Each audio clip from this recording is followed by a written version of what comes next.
Alright, so let's talk about the latest divorce rumors between Prince Harry and Meghan Markle. Lady Colin Campbell, a prominent British author and socialite, has commented on reports of a possible divorce. She spoke to GB News and claimed that there has been problems in the marriage, supposedly for some time. She said, "I have heard from 5 totally reliable sources that Harry has called in the lawyers some months ago. Also, if there are real problems in the marriage, which there do appear to be, Harry's going to have a heck of a time extricating himself because he has been very overt about all his feelings. If a divorce were to happen, she thinks that he's not in a very good position legally in terms of preserving his position and getting custody of the children. There's no telling if any of that is actually happening now, as this information doesn't necessarily match up with their public face. But this news does come on the back of reports that Harry has been spending time alone in 2 hotels, one near his home in Montecito and another in LA. Sources that spoke to The Sun claim that he uses these as escape suites, where he goes to get away from his family home. One is a room kept on standby for him at a leading hotel chain in Montecito,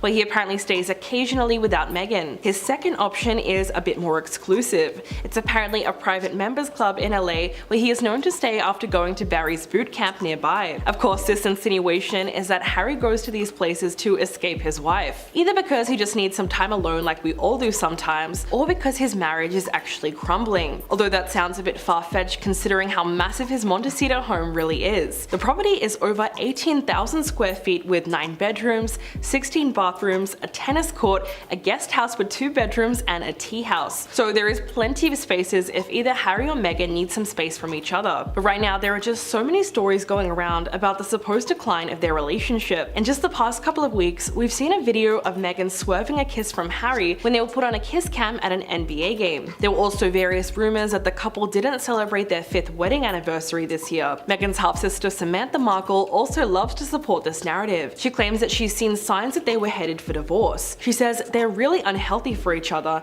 and their relationship is toxic. Even Harry's own family has been against their relationship since day one. While doing an ITV interview promoting his memoir, Harry revealed William's real feelings about their marriage. Quote, "He never tried to dissuade me from marrying Meghan, but he aired some concerns and said, 'This is going to be hard for you.' And to this day, I don't truly understand what part he was talking about. Maybe he predicted what the British press's reaction was going to be." So his brother wasn't a fan of their relationship from the jump. It's safe to say that most people blame the couple's problems solely on Meghan. She was blamed for their decision to leave the royal family, which is why it's called Megxit. This is something that Harry has addressed in his Netflix documentary last year. He said, "How predictable that the woman is to be blamed for the decision of a couple." He insisted that it was his decision and she never asked to leave. He said he was the one who took it upon himself to start that process. So there was always a lot of misogyny involved when it comes to placing the blame. But the real reason people want them to split up is because they fundamentally do not believe that Meghan is right for Harry, and a divorce would completely validate those feelings. At the same time, the couple have also done everything they can to push their relationship into the spotlight. So it's no wonder that people are so invested. All their Netflix ventures and media projects have made it into a bit of a soap opera, and they've really tried to paint their romance as a fairy tale. So that's created something that not even they can live up to. A real relationship has its highs and lows, and the only time we really get a sense of this is in Harry's memoir, where he describes one of their nasty fights. He confessed that he snapped when a conversation with Meghan took an unexpected turn. He remembers becoming disproportionately sloppily angry with her, and he spoke to her harshly enough